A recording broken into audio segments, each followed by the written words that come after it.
Hello Slicey Dicers, this is Brian with another knife video for you. Today we have my EDC update for mid-January 2018 to mid-February 2018. I was not planning on doing one of these every month, but you guys seem to like them, so here's another one. I do have a lot on this one.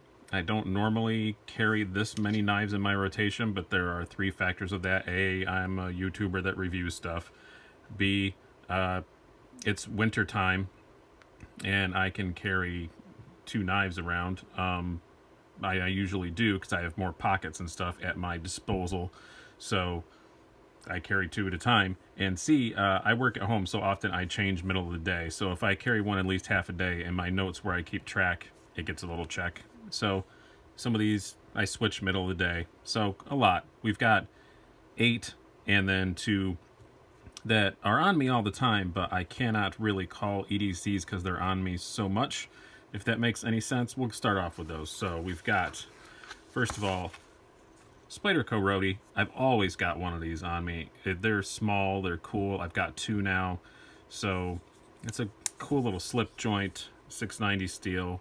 Very filthy because it's suspended. I literally took this out of my pocket and set it on the desk. So dusty, dirty, but I've always got one of these on me. But they're so ubiquitous that I almost can't even call them an EDC, if that makes any sense. I've always got one on me. One lives in my tennis bag.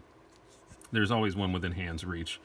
It's just a cool little slip joint knife, and I really like it. The other one is my new knife for my little EDC pack that I also usually have in the car or somewhere nearby. Sometimes it's in the other car, I forget it. But I replaced the knife that I had in it. I used to have an Ontario Rat Model 1 and AUS 8, but I gave it away on my 500 subscribers giveaway. Thank you again, by the way, for me hitting 500 subscribers. I really appreciate everybody. But now I have my Blur S30V. That's what lives in here. So it's always around, but it doesn't get used a whole lot because I've got another knife on me. But it's always nice to have one more, so this is usually somewhere in my vicinity. Now let's get to the ones that I would actually call my EDCs. These are in no particular order at all, so it's just the order that they are piled up in the box that's sitting next to me. So first of all, we have, you got to have a paramilitary 2, and I changed my paramilitary 2. I think the last video I was carrying mostly my S110V Blurple version. I got this S35VN with the brown handles. Used to say I didn't like brown knives. Now I have a few. I'm growing. The brown is growing on me. This is a dealer exclusive or distributor exclusive version that a lot of people were selling. It is an exclusive, but they made a ton of them, and so I don't mind carrying it. The thing I like the most about it is its S35VN, which is one of my very favorite steels in all of the little world. So this is why I carry this one. Super easy to touch up, super easy to take care of. And I like the brown. The only downside I've noticed of this is compared to my Blurple version, I have to oil the scales on this a lot more. It seems like if I carry it for a week or two solid, it gets kind of scuffed up, and not scuffed up, but it gets dry and doesn't, maybe it's just because it's cold out and it's dry out, I don't know. But little mineral oil and it looks like brand new. As you can see right now, it still looks great. But I've just noticed that for some reason the G10 on this brown version takes a little bit more maintenance than the Blurple one. What are we going to do next? This is a fairly new edition, but since I've gotten it, I carry it a lot because I just love it. The Wii Ignition, fantastic, very cool EDC blade. G10 on one side, titanium frame lock on the other. Super solid, very confidence-inspiring lockup. You can, it's primarily a flipper, but it does have a hole in the blade, an arachnid-esque hole, as I always call it. You can Spidey flick it if you grab it right, but it's kind of difficult, as right now I can't do, because you have to be very careful to put no pressure at all on the liner lock. There we go. Frame lock, sorry. But the hole is useful for if you want to two-hand open it quietly. It's great for that. So, yeah, this is a really cool knife. I like the blade. It's much slicier than it looks. It's a very, very good knife. Very lightweight. I think it's, what, 3.6 ounces or 3.3 ounces, something like that. Super light. Very cool knife. Carry this all the time. So, going from a one light knife to another one that's also fairly new to the collection, but one that I've been carrying a lot in the past couple weeks. Benchmade Bug Out. This is really light, under 2 ounces. fairly linerless. It's got enough liners for the axis lock. I know that in the comparison, I said I gave the win to the Native 5 lightweight with the S35 VN. I still stand by that, but this is new, and I'm still finishing up the review, so it's in my pocket a lot more than a Native 5 lightweight is. So yeah, but it's a super cool knife. It's breaking in very nicely. The action is great on it. Still not quite as smooth as my old 940 was, but it's getting darn close, and I bet after a few months it's going to be just as smooth as my 940 was. Very cool, lightweight little knife. Only downside to this is I did take it apart just to see how it worked. I didn't do anything to it. I try not to do anything to knives while I'm reviewing them. I may open them up and look inside them, but I try not to oil them or do my usual tricks on them until I'm done with the review. And I have to say, it was very difficult to get back together, because with these small little liners, just trying to line everything back up and stuff, it was kind of a pain in the arse to get back together. So I will say that's one downside to this. Maintenance on it is a bit of a faff. As also, if you watch the review of this Ignition with their stupid star screws, this is also a bit of a pain maintenance-wise, so that's something to keep in mind. Going from two very lightweight knives to two knives that or one knife that is not lightweight at all. I've been carrying a lot. This Manix 2 XL, again, fairly new edition, but man, I like this thing. This is one of my favorite knives just to leave in my coat pocket, because it is pretty big to put in your jeans. It's a large knife, obviously. It's called the XL for good reason. Nearly 4-inch blade. Not terribly light, not as heavy as you'd think, but not terribly light, but it does take up the entire pocket if you put it in your jeans.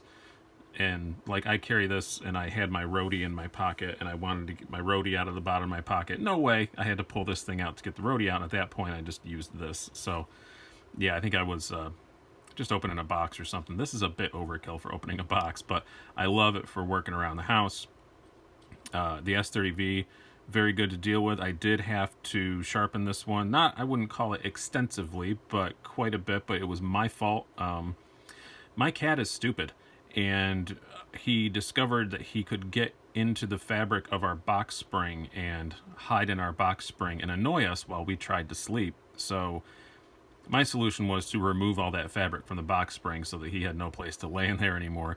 And whilst cutting that fabric out of the box spring with this, which it worked great for, I slipped and went too far, and I hit a piece of metal, and I put a tiny little itty-bitty, almost imperceptible chip in the blade, but I fixed it. It was super easy to fix. Didn't even have to break out the real stuff. I just used the Lansky box, the Lansky turn box that I love so much, and I just used both the diamond and the ceramics, and it came right out. So yep, everything's fine, everything's good, everything's back to normal, and it's super wicked sharp now. So yeah, really like the Manix 2 XL, becoming my favorite Manix 2, which is saying something. My next knife that I've been carrying the most, this is not going to be a surprise to anyone because I swore to you I was going to do it, and I'm keeping up my promise. The Chris Reeve Large Sebenza. I do really love this thing. I will admit, the first couple days I had it, I was madly in love with it. Couple more days, was not as in love with it. Falling back in love with it again very much. So it's not as snappy and fun and cool as visually as some of the other knives. It's not a fiddle knife, but it's just a workhorse. I know it's not a cheap knife. These are about $410 retail, but I'm beating on it, just as I promised you guys I would. So I'm using it as much as humanly possible. If I have room to carry two knives, even if I'm reviewing something else, I'll still put this in my pocket. I'll still use it throughout the day. I want to get this beat up enough to send it back to Chris Reeve for the spa treatment, because I want to share that experience with you guys. So been using this a whole lot. Chris Reeve Sebenza 21 large. So still very proud that I have that. And we got three more. What's another one? This one is another one's pretty high up on the list. This is probably second or third. The Benchmade proper. I've fallen head over heels for this thing. This is just a great slip joint. S30V, modern steel. You can take it apart and service it. I have not done that yet. I haven't felt the need to. But since I've gotten this, it's been in one of my pockets a whole lot. Again, if I'm carrying 2 knives, quite often this is one. At least half the time this is one of them, because it's just beautiful, and the shape is just the right size, just the right shape for more mundane EDC tasks. And one thing I don't think I stressed enough in my review, these modern traditionals are great if you work in like an office environment, because no one's going to be scared by this. That's not what my dog is barking at. She's not scared by this knife, I assure you. I think my wife just came home. But yeah, these are great for that kind of environment. They're not going to freak anybody out. It looks like Granddad's old knife, but it's better. And I don't think I stressed that enough in the review, why I'm falling in love with these modern traditionals so much.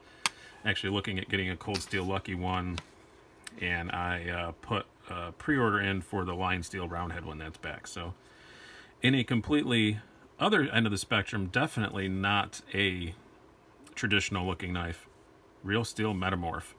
Why do I have this around me all the time? Why do I carry this a lot? Because it's just so much damn fun. And it is a useful knife. It's a front flipper. So smooth, though. It's just such an amazing fidget toy. It is a really good knife. The blade's good. I do, just like I said in the review, I do wish it was a little smaller. I think that would make it even better. If they made a mini morph or something like that, and that's the name I suggest they use. So if they do, I hope they give me a commission. But Real Steel's killing it lately, making some great stuff. I just really, it's so much fun to play with that sometimes if I have to, not sometimes, all the time, if I have to take a long car trip, like this afternoon, I have to drive my kids back to their mothers, it's a 3-hour round trip, I'll bring this along just to play with. And I don't bring it along as a knife, I bring it along just as something to sit in the car and fiddle with, because it's just so smooth and so nice, and it's an insanely boring drive. Upstate New York is beautiful until you've lived here for a long time and you got to drive through it on I-390. It's not a fun drive. So yeah, this is very, very cool. Love this thing. Again, useful knife, even better fidget toy. Lastly, we'll wrap this up. Oh, cool. I'm not going to bore you guys for as long as I thought. We're only at 12 and a half minutes. This has been kind of my gentleman's knife lately, I guess you'd call it. If I'm dressing up or I don't want to have something super conspicuous, this is the Wrap Model 2 in D2 steel. The carbon fiber one. I also have the a brown fancy plastic one. I don't remember what, GFN I think they call it, but this is very good for that kind of gentlemanly purpose. Yes, it is a cheap knife, and when you get up close to it, the carbon fiber is not beautiful. It still looks good, but it's not as beautiful as other carbon.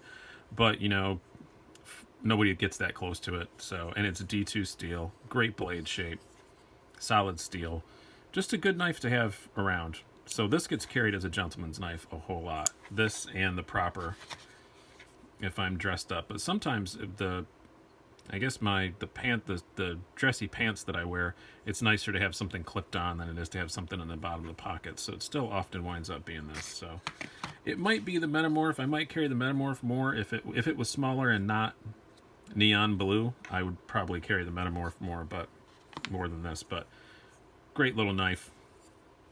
I really do like it. I'm so glad they finally made it in a better steel than Aus 8. So that is my EDC wrap-up for this past month-ish of time. And yes, I do keep track. These are not just me cherry-picking knives that I want to show again or brag about or whatever. I do actually keep track of what's been in my pocket the most. So these are the ones that won in those statistical categories. Once summer comes along, this list is probably going to get shorter. It's probably only going to be 4 or 5 because I don't carry 2 in the summer because I'm usually much more lightly dressed. So that's why. All right, hope you guys have enjoyed this. Have a good one. Talk to you later.